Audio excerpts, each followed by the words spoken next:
สวัสดีทุกคนวันนี้เนาะเขาจะแอบสร้างโรงเรียนเยอรมันเนาะสร้างมือใหม่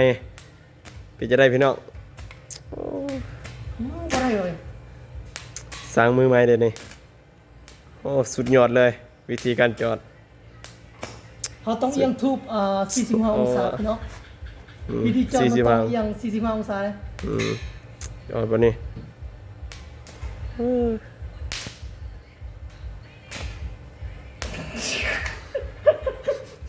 อะไรวะ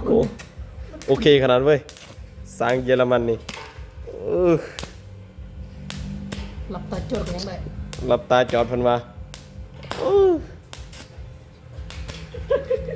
อะไรวะตายครับเฮ้ยบ่เห็นละสร้างมือใหม่เดี๋ยวนี้สร้างมือใหม่พี่น้องเป็นจะได้พี่น้องปองไปสร้างมือใหม่นี่โอเคอยู่บ่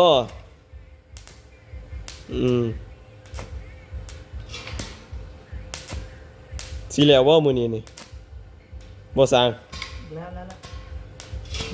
เสียใจสางสิวะเมื่อยมันบุติดง่ายดอกแบบนี้เว้ยเนาะ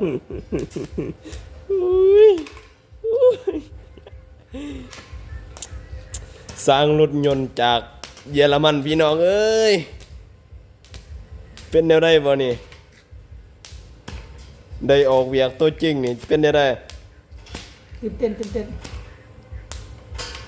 อะไรวะมันเกิดจากอย่างเนาะไฟบ่แห้งมากเริ่มแล้ว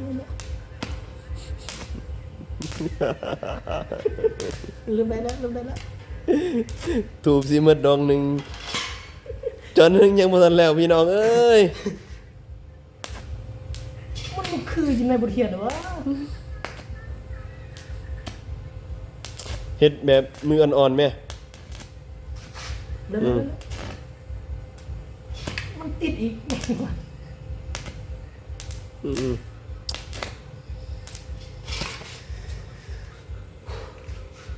ต่อยโอเคเรียบร้อยใครสนใจสั่งเยอรมันนี่เด้อติดต่อทางงามนะทางเบอร์โทรตัวนี้เลยเด้อนี่ติดต่อสั่งเยอรมันนี่จอดโอเครถนี่บ่มีคำว่าบ่ได้โอเครถอย่าตัดบ่มีคำว่าได้เพิ่นว่าบ่มีคำว่าบ่ได้อย่าตัดสันต่อบ่พอซื้อไหมเรียบร้อยนั่นแหละบัดนี้หลังจาก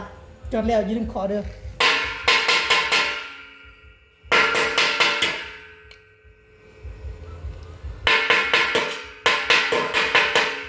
โอเคอยู่บ่นี่สิมีคนติดต่อบ่จอดบ่มีเนาะยังบ่ได้ตีนี่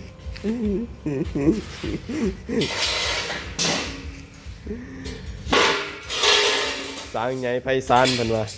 มาเกมมือตัวนี้นี่